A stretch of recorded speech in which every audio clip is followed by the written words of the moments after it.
할렐루야. 오늘 말씀 속에서 하나님의 은혜와 축복이 여러분에게 풍성히 넘치시길 주님의 이름으로 축원합니다. 오늘은 룻기 강의 마지막입니다. 마지막 오늘 다 마치려고 하는데요. 지난주에 보아스가 룻의 강력한 요청을 받고 자기가 이제 그 기업을 물러주겠다 약속을 했습니다. 근데 문제가 하나 있었죠. 가까운 친척의 순서를 따져서 그 기업 물을 우선순위가 정해지는데 따져보니 보아스가 두 번째였어요. 보아스보다 먼저 룻의 고엘이 될 자격이 있는 사람이 한 명 더 있었던 거죠. 그래서 보아스는 그 일을 먼저 처리해야만 했습니다. 1절 말씀 앞에 부분 먼저 읽어볼게요. 보아스가 성문으로 올라가서 거기 앉아 있더니. 성문으로 올라갔습니다. 왜 하필 성문이었을까요? 이 고대 이스라엘에서 성문의 위치는 아주 중요해요. 성문은 사람들이 많이 드나드는 곳이고 그만큼 유동인구가 많은 곳입니다. 그래서 그 지역 공동체의 중심 역할을 했던 곳이 성문이었어요. 성문 앞에는 넓은 공터가 있었는데 거기에서는 평상시에 시장도 열리고 때에 따라서 재판도 열리고 추수철에는 그 성문 앞에서 타작 마당이 열려서 타작도 합니다. 보아스가 그 성문 앞에서 오늘의 임무를 마치려고 하는 것입니다. 다음 구절 읽어볼게요. 마침 보아스가 말하던 기업 물을 자가 지나가는지라 보아스가 그에게 이르되 아무개여 이리로 와서 앉으라 하니 그가 와서 앉으매 보아스가 그 성읍 장로 10명을 청하여 이르되 당신들은 여기 앉으라 하니 그들이 앉으매. 자, 오늘 우리가 이 성경 말씀을 읽다 보면 오늘의 이 절차를 주도하는 사람이 누구냐면 보아스예요. 보아스가 보스예요. 과연 유력한 자, 이 기뻐로 하일답게 지나가는 기업 물을 자가 딱 지나가니까 그 사람 불러서 앉혀놓습니다. 그 다음에 이 베들레헴 성읍에 있는 10명의 장로들을 전부 초청해서 그 앞에 다 앉혀놓습니다. 그 앉히는 사람이 보아스예요. 필요한 사람을 전부 불러 앉힌 다음에 이제 본격적인 절차를 시작합니다. 보아스가 그 기업 물을 사람에게 말합니다. 지금 나오미가 우리 형제 엘리멜렉의 그 소유지였던 그 땅을 팔려고 하는데 그런데 당신이 그 집안과 가장 가까운 사람이니까 당신이 그 기업을 물러서 그 엘리멜렉의 땅을 사줘야 하거든. 당신이 그 기업을 물은다고 하면 당신이 물고 안 물으겠다고 하면 내가 물겠다라고 이야기를 하는 겁니다. 그랬더니 이 사람이 뜻밖에도 그 땅을 자기가 대신 사주겠다. 내가 그 기업을 물으겠다라고 말하는 거예요.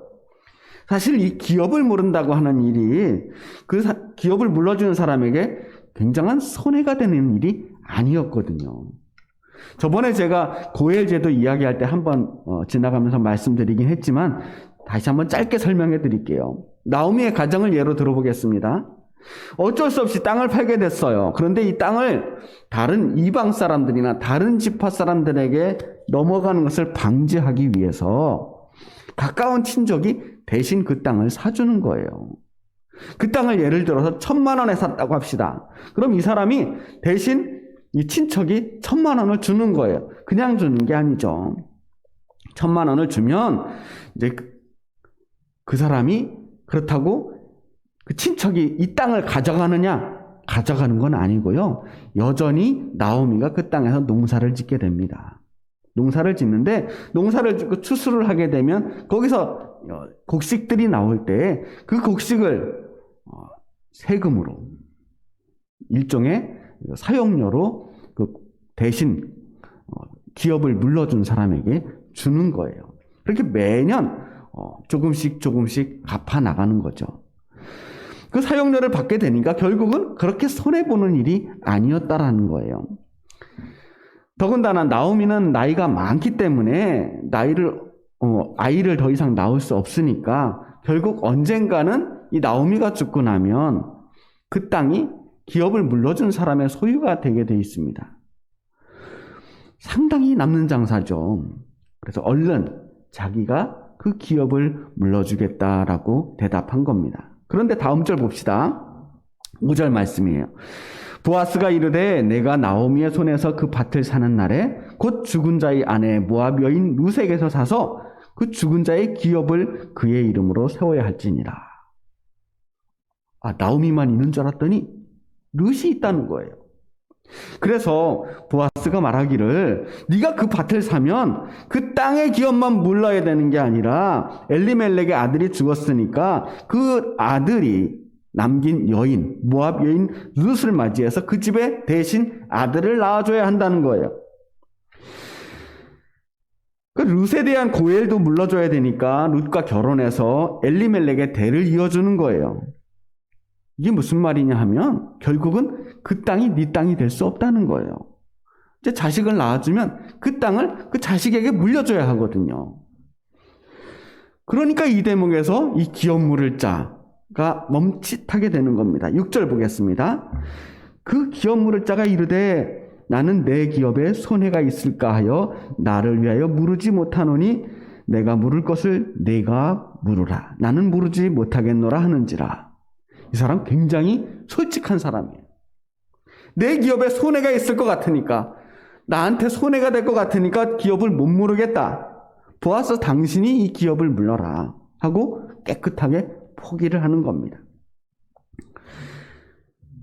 이 기업을 물은다는 거, 특히 룻을 아내로 맞이해서 아들을 낳아주는 게 이 사람에게 얼마나 손해였길래 이 사람이 기업 물는 것을 포기해야 했을까요? 단순히 결혼하고 아들만 낳아주는 것으로 끝나는 게 아니라 이 아들을 사회적으로 인정받을 때까지 계속 키우고 양육해줘야 돼요. 후견인으로 돌봐줘야 됩니다.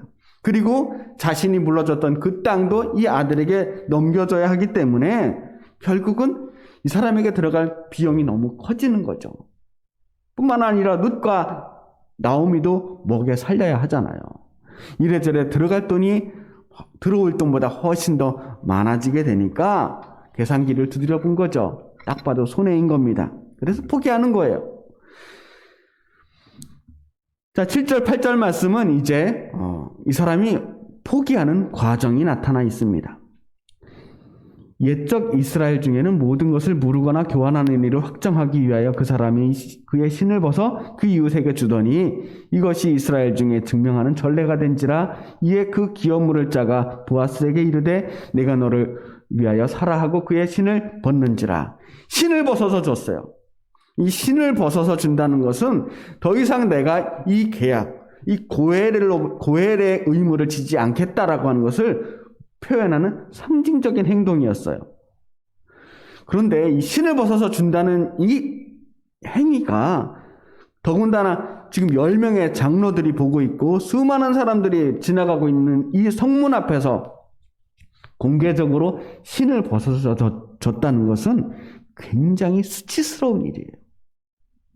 사회적으로 저 사람 자기가 물러야 될 고애를 감당하지 않고 신을 벗어서 줬대.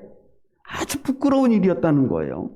특히 고대 사회에서는 공동체에서 다른 사람들이 어떻게 생각하는지 이 사회적인 평판이 굉장히 중요했던 시대였거든요. 다른 사람이 나를 나쁜 사람으로 생각한다는 것은 사회적으로 매장당하는 거예요. 그런데 이 사람은 나에게 손해가 있을까요? 공개적으로 신을 벗어서 보아스에게 준 겁니다. 이 사람은 사회적 평판보다 다른 사람들이 나를 어떻게 생각하는지 이 부끄러움보다도 나에게 손해가 되는 것을 더 두려워했다는 거예요. 그 수치, 그 부끄러움, 그건 잠깐이지만 내 재산은 영원한 거다라고 생각했던 거죠. 이 사람은 그런 사람이었던 거예요. 그리고 이런 사람의 모습이 당시 사사시대의 모습이기도 한 겁니다. 내 이익을 위해서는 사명도 기꺼이 포기하는 시대였어요. 가까운 친족이 당하는 그 고통과 어려움들을 나 몰라라 하면서도 부끄러움을 모르는 시대였습니다. 우리는 이 원래 기업을 물러야 되는 1순위 기업 물을 자의 이름을 모릅니다. 보아스가 이 사람 불러 앉힐 때 뭐라고 부르냐면 아무개여 이리로 와서 앉으라. 아무개여 이리로 와서 앉으라. 이름이 없을 리 없잖아요. 그런데 성경은 이 기업을 물러야 했던 그 사람의 이름을 아무개라고 부르고 있습니다. 아무개어라고 하는 말을 히브리어로는 펠로니 알모니라는 말이에요. 어떤 이유에서든 정확한 이름을 대고 싶지 않은 사람이나 혹은 장소를 가리킬 때 이 단어를 쓰는데 그야말로 그 아무개라는 거예요. 이름을 몰라서였을까요? 이 베들레헴 같이 작은 시골 마을에서 더군다나 자기보다 하나 더 기업 물을 자의 순위에 가까운 사람이라고 하면 보아스와도 가까운 사람이에요. 이름을 몰랐을 리 없습니다. 그렇다면 그 이름이 중요하지 않기 때문에 일부러 성경에서 굳이 기록하지 않았을까요? 성경에서는요, 이 사람보다 훨씬 중요하지 않은 사람들도 수많은 사람들의 이름을 일일이 기록하고 있잖아요. 얼마나 많은 사람들의 이름이 기록되어 있습니까? 뭐 하는 사람인지도 모르는 사람들의 이름이 그렇게 많이 기록되어 있는데 그 중요한 기업 물을 자 1순위 사람의 이름이 빠져 있어요. 그냥 아무개가 돼버린 거예요. 왜 그랬을까? 기업을 물러야 했던 이 아무개라고 하는 사람은 엘리멜렉의 가정의 대를 이어서 그 죽은 사람의 이름이 끊어지지 않도록 그 이름이 계속 이어질 수 있도록 해야 하는 임무를 가지고 있었던 사람이에요. 그런데 이 사람은 다른 사람의 이름이 이어지도록 하는데 관심이 없었어요. 그래서 그 결과적으로 자신의 이름이 끊어지게 된 거예요. 잊혀진 사람이 돼버린 겁니다. 결과적으로는 한 가정의 이름이 끊어지도록 한 이 사람의 이름을 오히려 끊어버림으로써 나도 당신이 그 사람의 이름을 이어주려고 하지 않았으니 나도 당신의 이름을 잊겠다라고 하는 것을 보여주고 있는 겁니다. 사실 사사시대는 그렇게 수많은 아무개들이 살고 있던 시대였어요. 수많은 아무개들 속에서 보아스와 같은 사람이 있었다는 거예요. 이제 보아스는 당당하게 기업 물을 자의 권리를 얻게 되었습니다. 공식적으로 수많은 사람들의 눈앞에서 당당하게 기업 물을 자가 됐어요. 아무개는 스스로 사명의 신발을 벗었지만 보아스는 기꺼이 그 사명을 감당하기로 결단한 것입니다. 그때 성읍 장로들이 공식적으로 보아스가 기업 물는 것에 대해서 증인을 서죠. 그때 하는 말을 들어보겠습니다. 11절 말씀입니다. 성문에 있는 모든 백성과 장로들이 이르되 우리가 증인이 되나니 여호와께서 내 집에 들어가는 여인으로 이스라엘의 집을 세우는 라헬과 레아 두 사람과 같게 하시고 내가 에브라에서 유력하고 베들레헴에서 유명하게 하시기를 원하며. 보세요. 성읍에 있는 모든 백성과 장로들이 보아스에게 말합니다. 당신에게 들어가는 여인, 이 이방 여인 룻을 하나님께서 세우신 라헬과 레아 이 두 사람답게 하겠다. 라헬과 레아는 야곱의 아내들이에요. 이스라엘의 뿌리, 12지파의 뿌리가 되는 그 12아들을 낳은 이스라엘 민족의 어머니 같은 사람이에요. 그 12지파의 어머니 같은 사람이 되기를 원한다. 룻이 바로 그런 사람이 되기를 원한다는 거예요. 그 다음에 이어서 보아스를 축복하는데 보아스에게 당신이 에브랏, 베들레헴에서, 에브랏은 베들레헴의 다른 이름입니다. 베들레헴에서 유력하고 유명한 사람이 되기를 원한다. 여기서 유력하다는 말을 우리가 살펴봐야 돼요. 유력하다는 말, 유력한 사람이 되라. 히브리어로 아세하일이라는 뜻이에요. 아세하일, 또 하일 나왔어요. 이 아세하일은 힘 있는 행위란 뜻이에요. 이 말을 그대로 해석하면 지금 당신이 한 행동, 이 룻의 기업을 물은 그 행동은 힘 있는 행위였다. 당신의 그 긍휼한 행동, 헤세드의 행동이야말로 진정한 아세하일, 힘 있는 행동, 유력한 행동이었다라고 하는 것을 증언하고 있는 겁니다. 누가? 그 성읍의 모든 사람들과 장로들이 보아스를 인정한 거예요. 당신의 이 기업 물은 행동이야말로 유력한 행동이었다. 우리가 룻기를 읽으면서 계속 자주 접했던 히브리어 두 단어가 있습니다. 룻기의 키워드예요. 하나는 헤세드였고 하나는 하일이라는 단어입니다. 헤세드는 제가 너무나 많이 설명했으니까 오늘은 그만두고 이 하일, 기뽀르 하일, 에세트 하일, 오늘 아세 하일, 계속 유력한이라는 단어, 힘 있는, 능력 있는 이라는 이 뜻으로 쓰이는 단어입니다.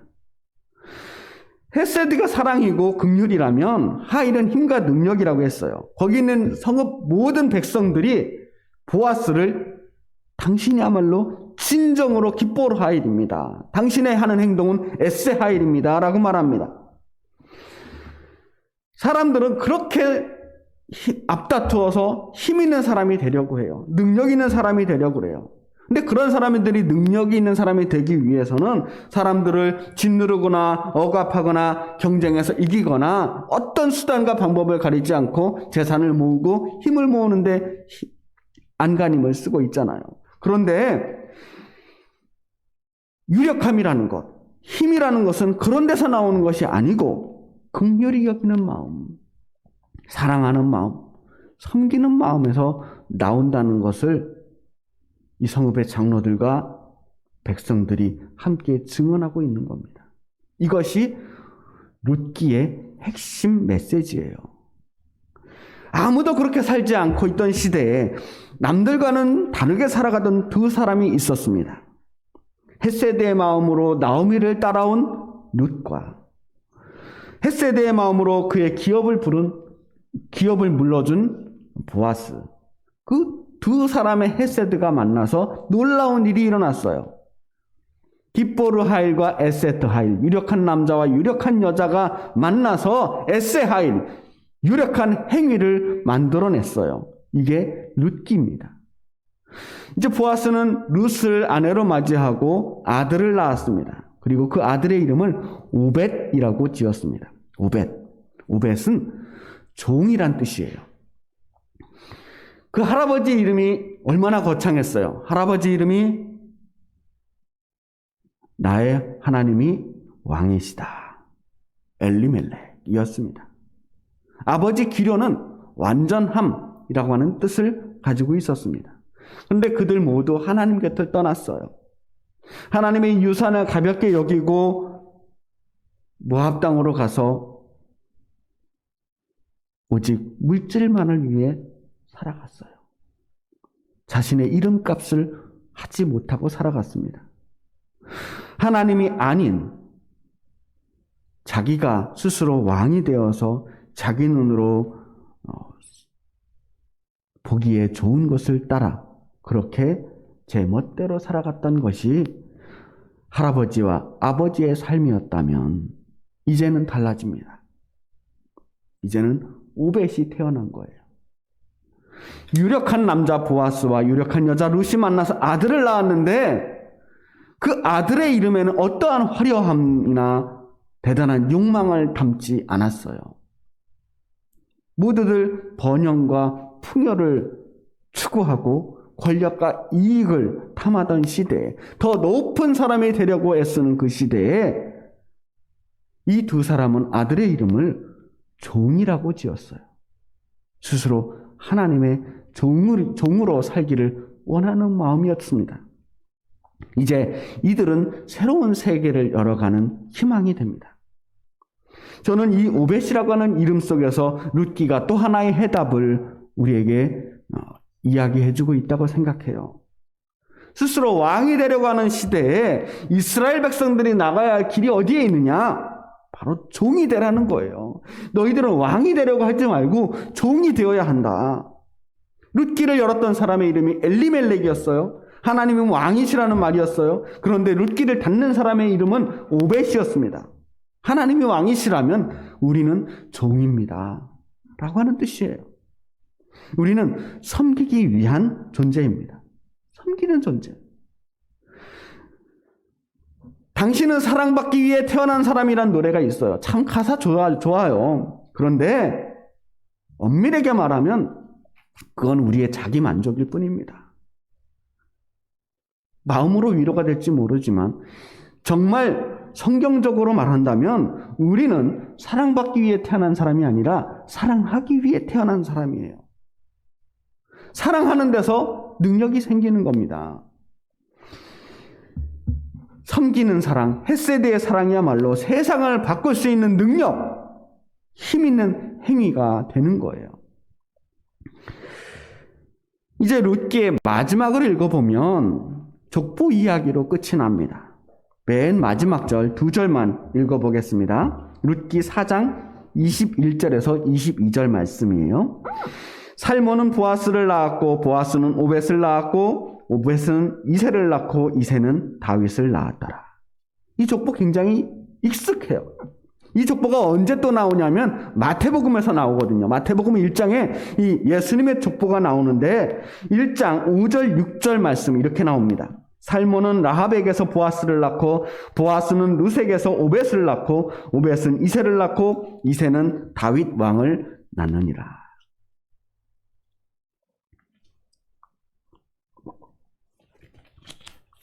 이 두 족보가 거의 비슷한데 아주 조금 다른 게 있어요. 마태복음에는 여인들의 이름이 등장한다는 거예요. 이 족보에. 보아스의 어머니가 누구냐? 여리고성에서 유일하게 구원받았던 기생 라합이었어요. 그리고 보아스의 아내는 누구냐? 모압에서 온 이방 여인 룻이었단 말이에요. 기생과 이방 여인. 이스라엘 사람들이 가장 무시하고 가장 죄악시했던 사람들이 바로 이런 사람들이었어요. 그런데 이 기생 라합과 모압 여인 룻이 다윗의 조상이 됩니다. 이게 무슨 말이냐 하면요. 이 족보를 통해서 과연 하나님의 백성이 누구냐? 혈통으로 하나님 나라 백성이 되는 게 아니고 하나님의 자녀답게 사는 사람, 하나님의 뜻대로 행하는 사람이야말로 진짜 하나님이 원하시는 하나님의 백성이 된다라고 하는 것을 말하고 있는 겁니다.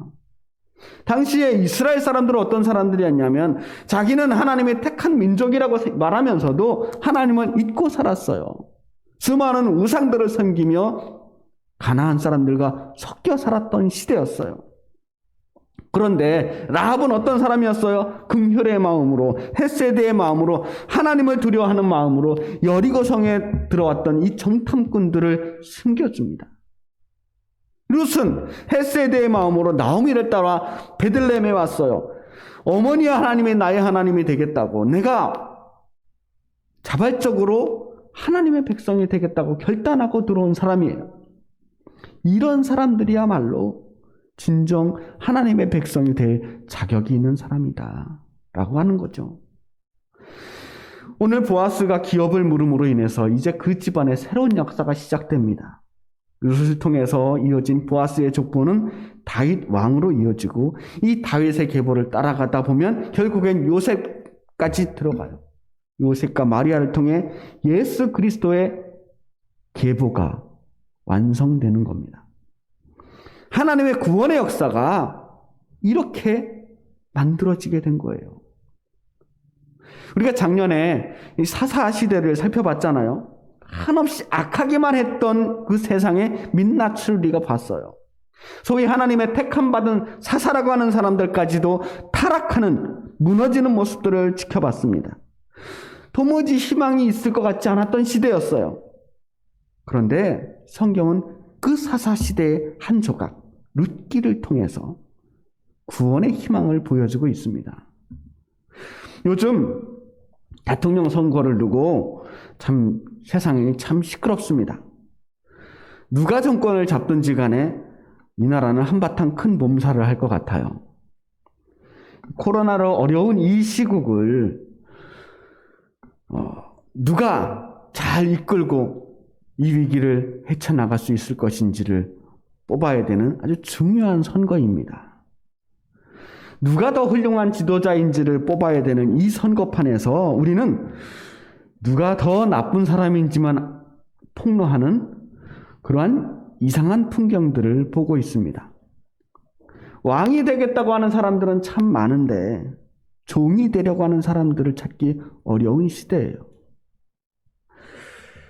나라가 이렇게 분열되고 조각났으니 누가 당선되더라도 결코 쉽지 않은 시대가 될 것 같다 하는 짐작을 하게 됩니다. 이럴 때 교회가 이 시대에, 이 사회에 희망이 되어 주어야 하는데 그러지도 못하고 있습니다. 교회가 이 세상에서 그야말로 선한 영향력을 끼쳐야 하는데 그렇지 못하잖아요. 우리는 무너져가는 교회와 타락한 교회 지도자들을 보게 됩니다. 성도들은 교회를 떠나가고 기독교는 조롱거리가 되거나 정치의 수단으로 이용당하는 것을 보게 됩니다. 우리가 분명하게 기억해야 할 것은 우리가 영향력을 가진 교회가 된다라고 하는 것은 그런 영향력이 아니에요. 교회가 가진 능력은 우리가 더 많은 능력, 더 많은 돈과 권력과 더 많은 투표권을 가지는 데 있는 것이 아닙니다. 정치인들이 자꾸 교회 찾아와서 인사하려고 하잖아요? 왜 그래요? 거기 사람들이 많이 있으니까, 투표권이 있으니까 오는 거예요. 하지만 교회의 힘은 얼마나 많은 사람이 교회에 다니는가 하는 데 달려있지 않습니다. 교회에 대단한 힘을 가진 사람들이, 사회 지도층들이라고 하는 사람들이 많이 등록했다고 해서 능력 있는 교회가 되지 않아요. 세상은 그렇게 욕망의 수레바퀴를 통해서 굴러가지만 권력의 방향을 따라 움직이는 것이 세상이라고 하지만 교회는 거기에 편승하면 안 됩니다. 교회는 그래서는 안 돼요. 교회의 진정한 힘은 세상과 다름에 있습니다. 교회는 세상이 보지 못하는 것을 보는 것이어야 하고 세상에서 볼 수 없는 것들을 볼 수 있는 곳이 되어야 합니다. 성도들이 뭔가 안 믿는 사람들과는 다른 삶을 보여주어야 합니다. 그때 교회가 능력 있는 거예요. 세상이 보는 것과 교회가 보는 가치가 달라야 합니다. 우리는 보이는 대로 사는 사람들이 아니라 믿는 대로 사는 사람이어야 합니다. 인간에게 주신 하나님의 형상의 본질이라고 하는 것은 그 보이지 않는 것을 볼 수 있는 능력이라고 생각해요. 그래서 교회는 세상 사람들의 살아가는 방식, 욕망과 힘을 따라가는 것이 아니라 섬김과 사랑을 온몸으로 보여주는 데서 능력이 나타나는 거예요.